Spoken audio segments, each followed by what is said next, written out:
Siguiendo con los 7 principios universales, hoy hablaremos de la ley de causa y efecto. Pensamientos son fuerza o energía que genera la mente. Esta energía sale de nuestra mente en vibraciones, en ondas que, por obra y gracia de la ley del ritmo, regresa a nosotros trayéndonos el futuro que hemos recogido. Acabo de decirles que el futuro es análogo a lo que hemos sembrado. Es decir, que si haces un bien a alguien, o si hablas bien de alguien, esas palabras o ese acto bueno salen vibraciones de color.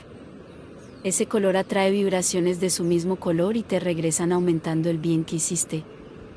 Te ocurren cosas bellas, cosas milagrosas y dices, qué casualidad, mira lo que sucedió hoy por la mañana, qué maravilla.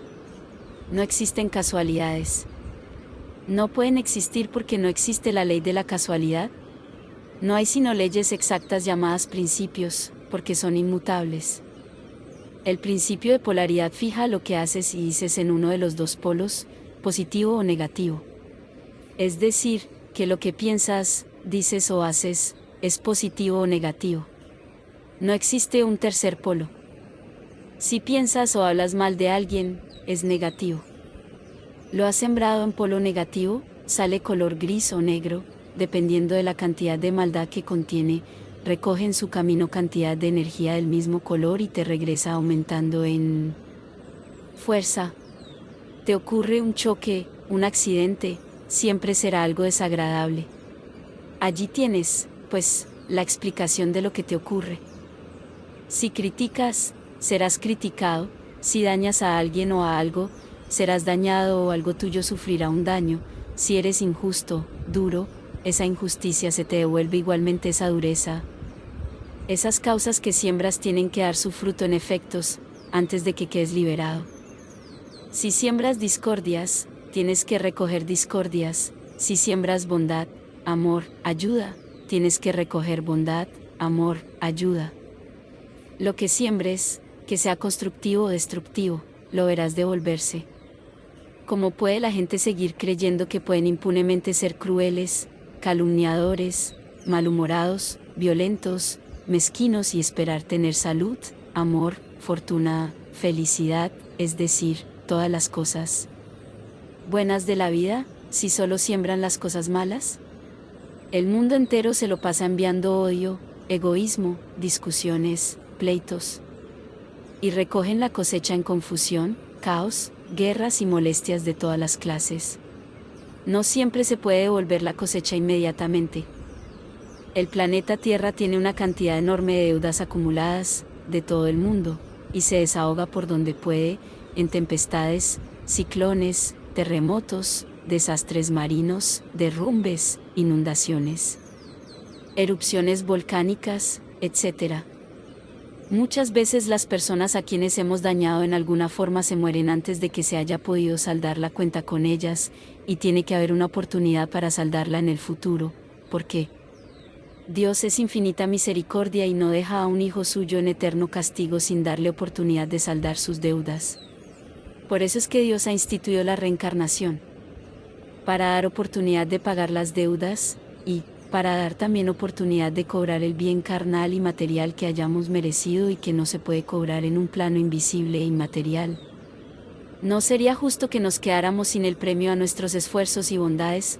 Por supuesto que se trata de las cosas que no tienen premios sino materiales. No se puede quedar uno allá eternamente si se tiene cosas pendientes aquí. Y se debe recordar que el lema de estos estudios es, conservo mi mente amplia. Ustedes oyen, meditan y resuelven creer lo que les parece justo, lógico, razonable, de sentido común. Lo que no pueden tragar, aceptar, déjenlo para más adelante. Algunas cosas son tan nuevas para ustedes que se les hará difícil aceptarlas de repente, por eso les recomiendo que lo piensen con la mente amplia, abierta, sin cerrarle la puerta de inmediato. Les advierto desde ahora, que las células del cerebro se van despertando poco a poco.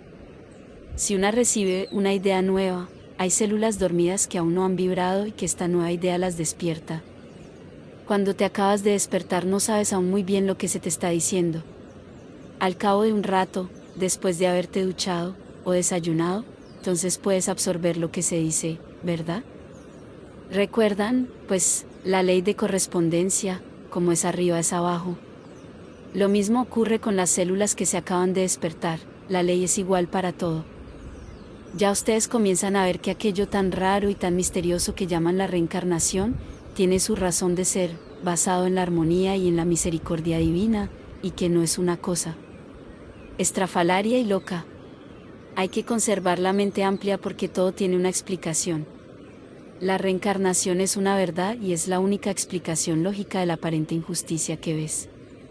Cuando observas personas espléndidas, constructivas, pasando situaciones difíciles, mientras que otras llamadas malas parecen estar gozando de todas las cosas buenas de la vida, puedes estar seguro de que no hay ningún error ni injusticia. ¿Crees en Dios? ¿Crees que es bueno o justo? Entonces, ¿cómo vas a creer que es injusto? Pues cada uno está encontrándose con efectos de causas previas que ha ocasionado alguna vez, en alguna parte en el pasado y de lo cual no tiene recuerdo.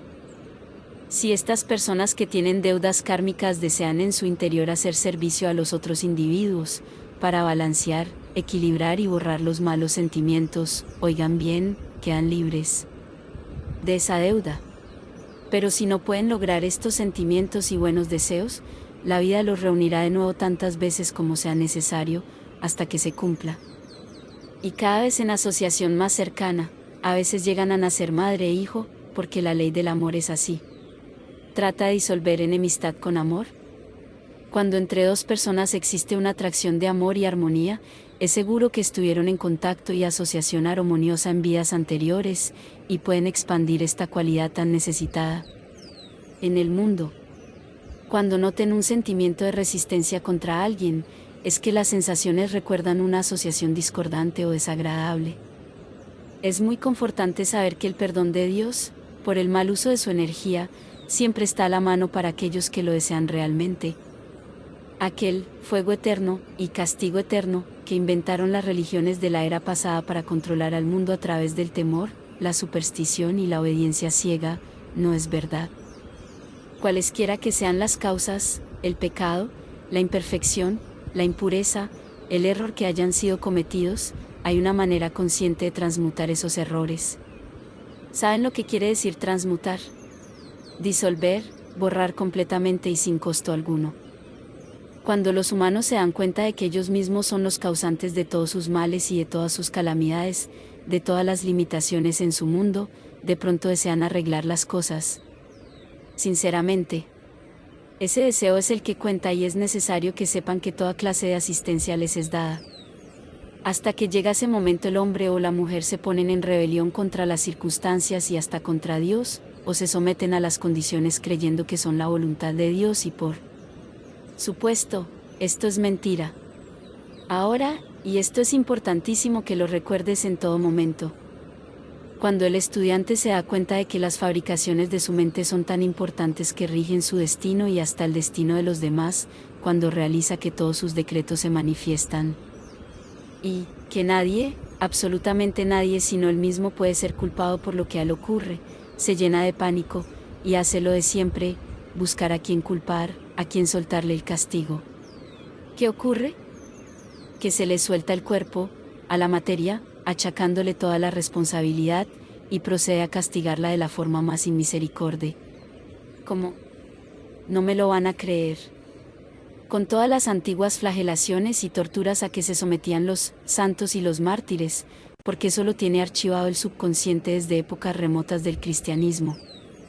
Claro está que nadie toma un látigo en la mano. Ya eso no se estila.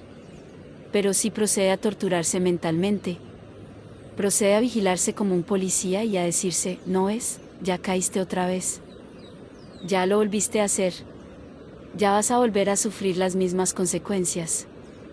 Por supuesto, como esto es un decreto, vuelven a ocurrir las mismas consecuencias.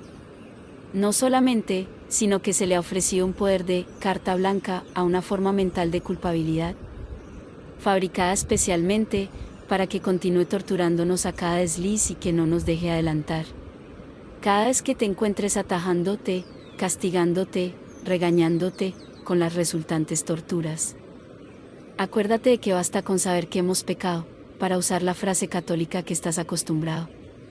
Al saberlo, quiere decir que ya estás consciente del bien y el mal. Ya es solo cuestión de tiempo, y no mucho tiempo para que tu subconsciente te ataje antes de cometer el mismo pecado de nuevo. Es el principio de la confesión. Pecado confesado es medio perdonado, pues la confesión católica no ha tenido sino un solo propósito, el de hacernos conscientes de cuando hemos cometido una infracción. El perdón del sacerdote es nominal. El que realmente perdona es el Cristo interior. El que nos dirige es Él. El que nos va guiando y enseñando es también Él. Todo lo que tienes que hacer es decirte y repetirte mentalmente, mi yo superior, que es el Cristo perfecto en mí, es Él, encargado de irme conduciendo sin torturas hasta mi ascensión. Y una vez que hayas realizado, meditado y comprendido esto, ya no vuelvas a pecar voluntariamente, y se te abren las primeras puertas del cielo, ya que todo esto comprueba que has puesto toda tu buena voluntad, y el Maestro más grande de todos los tiempos, Jesús, lo dijo: paz en la tierra a los hombres de buena voluntad. El lema de este principio es: todo tiene su principio masculino y femenino. Como todos los otros anteriores, este principio está siempre en acción. Nada puede existir sin él. Principio de generación, o sea, sin su padre y su madre. Todo, absolutamente todo, tiene padre y madre, o su base femenina y su base masculina. No es, como comúnmente se cree, que la base sea el sexo. Esta palabra, sexo, no se aplica sino a las diferencias físicas que existen entre el macho y la hembra, en una pequeñísima tajada, o sector, del plano físico. Piénsenlo y recuérdenlo. Sexo es la diferencia que existe exteriormente entre el macho y la hembra en el gran plano físico. O sea, que el sexo no es principio de generación. Es simplemente la presencia del masculino y el femenino en toda creación. ¿Comprendes bien? En ese sector del plano físico, el principio se reconoce, se manifiesta o se deja ver, por la diferencia de los sexos. En los planos más elevados, el principio toma formas elevadas, pero cada ser contiene en sí mismo los dos elementos del principio. El mundo ha atravesado miles de conjeturas sobre la verdad, que luego se convierte en teorías, enseñanzas, sectas, organizaciones, cultos, religiones. Todo lo que oigas decir de sectas que practican enseñanzas perniciosas no es otra cosa que una prostitución del gran principio natural de generación. Todo eso es anticuado, caído en desuso. La verdad es siempre sencilla y natural. Para el puro, todas las cosas son puras. Para el ruin, todo es ruin. La palabra género significa crear, concebir, producir. En tanto que la palabra sexo se limita a la vida orgánica. La ciencia no ha aceptado todavía este principio como una cosa universal, ni lo podrá concebir siquiera. Porque la ciencia está situada en el campo opuesto. El que está montado sobre un caballo no le ve las patas que lo hacen marchar. Hasta que no se baje y se sitúe objetivamente no podrá ver marchar a esas patas. Así, la ciencia, como la religión, no saben que el uno es representativo del padre y que la otra es representativa de la madre. La ciencia es la prueba de que existe el padre, o sea, la inteligencia. La religión es la prueba de que existe la madre, o sea, el amor. Dios es amor, inteligencia, madre y padre, negativo y positivo. Estos son los dos aspectos del Creador. Es absurdo y ridículo que la ciencia y la religión continúen en plan de enemigos, el padre contra la madre y viceversa.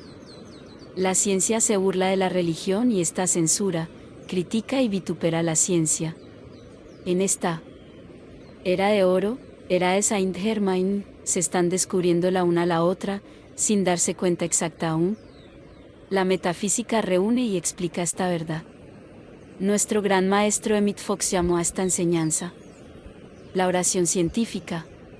Hay que hacer una aclaratoria muy importante, y es que una cosa es la religión y otra es la iglesia, y que la mayoría de los humanos no conoce la diferencia y confunden una cosa con la otra. Algunas veces nombrando a la religión y otras veces a la iglesia como si los dos términos fueran uno. La religión es el conjunto de verdades basadas en el amor universal, en la caridad, en los sentimientos filiales y fraternales, en la práctica que encierra el amado los unos a los otros, y en el de amar a Dios sobre todas las cosas y al prójimo como a ti mismo. La palabra religión significa algo que está doblemente ligado, o sea, religado, unido por cohesión, y eso es absolutamente todo. Tampoco necesita algo más, ya que esa cohesión la logra el amor. Ya. Anteriormente hemos dicho que la ley de atracción, adhesión y cohesión es el nombre que la inteligencia, ciencia, padre, le da al amor. Amor es el término que el corazón, madre, le da a la ley que atrae, adhiere con tal potencia que nada puede separar. Todo lo que de allí se desprende, fervor, devoción, caridad, etc., son cosas típicas de la madre. El papel que desempeña la madre en una familia, religando y entrelazando a todos sus hijos por medio de su amor, sus cuidados, sus enseñanzas, su devoción, la atracción que ejerce sobre toda la familia, esa vibración que es la mamá, que aún después de muerta sigue ejerciendo su influencia invisible, recordándole a todos que son hermanos ligados por un mismo padre y religados por una misma madre. Eso es la religión. La Iglesia es un organismo, o una organización humana creada por los hombres. El término viene de ecclesia, palabra latina que significa reunión, o sea, conjunto de cosas dispersadas. Lleva el objeto de reunirse para orar, practicar obras piadosas, enseñar, etc. Pero después de fundada la primera iglesia, pronto degeneró en un instrumento de amenazas, castigos, dogmas, reglas, indulgencias y permisos especiales, todo para obligar a una lealtad hacia ella. No hacia la religión, entiéndase, sino hacia las leyes que Ecclesia impuso. Leyes y obligaciones físicas y corporales, limitaciones, ritos y observaciones obligatorias, todas catalogadas por los escribas ordenados por esas eclesias, especialmente parafraseadas para confundir los términos eclesia y religión en las mentes ingenuas de los tiempos cristianos primitivos. ¿Comprendes ahora la diferencia entre iglesia y religión? Son muy pocos los que aman un conjunto de reglas duras, inflexibles, que se basan en el temor y la amenaza. Aún los que aparentan ser más adictos a la iglesia, están solo aparentándolo de labios afuera, sintiéndose amenazados, pero en sus vidas privadísimas, sobre todo en sus ideas y sentimientos, actúan en forma totalmente opuesta. La ciencia, en cambio, actúa con toda la libertad que le conviene. Ella es masculina a pesar de que la llaman ella. Está basada en el intelecto terrenal, y como no siente, porque el sentimiento es una cosa y la inteligencia es otra, como ya lo hicimos ver, nadie ni la cohíbe, ni la obliga, ni le pone trabas ni leyes, ni reglas, ni castigos. Lo único que se le ha impuesto es que no mate al ser humano, y ella trata de salvarlo a toda costa, aunque si se le permite matar a los animales, cosa tan reprensible, ya que estos pertenecen a la evolución llamada elementales, que son nuestros hermanos, con los mismos derechos a vivir que nosotros. Eso ya lo viste en el libro de texto Metafísica al alcance de todos, número 1. La ciencia, desprovista de sentimiento, ha tasajeado cuerpos en busca de eso que ella oye nombrar el alma, y no encontrándola en la materia de carne y hueso, niega su existencia y se va de bruces, negando la existencia de Dios. El alma, en términos generales, es el conjunto de cuerpos o vehículos inferiores, sutiles, en los cuales radican los sentidos, los sentimientos, las emociones, y de más está decir que si se trabaja en un cuerpo muerto del cual se ha separado el alma, no es posible encontrar huellas de ese sentimiento ni esos sentidos llamados el alma. Lo que imparte goce o sufrimiento al cuerpo es el alma. Cuando el cuerpo está vivo, el cirujano lo duerme para que no sufra, pero él ignora que lo que sufre es el alma. Sin embargo, ya la ciencia está descubriendo cosas que la hacen pensar en otro aspecto del asunto, ¿se entiende? Primero encontró que el átomo no es el fin de la materia. El átomo, ese patrón establecido de la familia humana, no es el diseño más pequeñito en existencia. Todavía se puede subdividir en multitud de corpúsculos hermanos, hijitos, etc., repitiéndose el patrón establecido hasta el infinito. Claro. Como es arriba es abajo y viceversa, ¿no dice así el principio de correspondencia? Siempre encontramos a la madre con sus hijitos girando en contorno. ¿Y qué? Como es abajo es también arriba, vamos ampliando el diseño hasta encontrarnos casi al nivel de nuestros ojos, que el eterno patrón lo tenemos siempre a la vista en el Sol, con sus planetas girando en contorno, tal como el diseño del átomo. La ciencia, un poco confusa con tantas evidencias del polo femenino y el polo masculino, primero tanteó poniéndoles nombres distintos a estas manifestaciones. Primeramente llamó polo negativo al femenino y polo positivo al masculino. Pero andando el tiempo se encontró que no hay nada más opuesto al negativo debilucho que ese femenino que genera precisamente formas y energías nuevas. Luego emplearon el término cátodo en lugar de negativo, pero resulta ahora que el cátodo es el generador de un torbellino de corpúsculos, que han desbaratado todas las teorías aceptadas. El tal cátodo, pues, es el principio madre de los fenómenos eléctricos y de las tan sutiles formas de materia que la ciencia se la pasa encontrando. Más y más se está llamando al cátodo polo femenino, lo cual es mucho más simpático que la otra alternativa de que los corpúsculos creadores están cargados de energía negativa.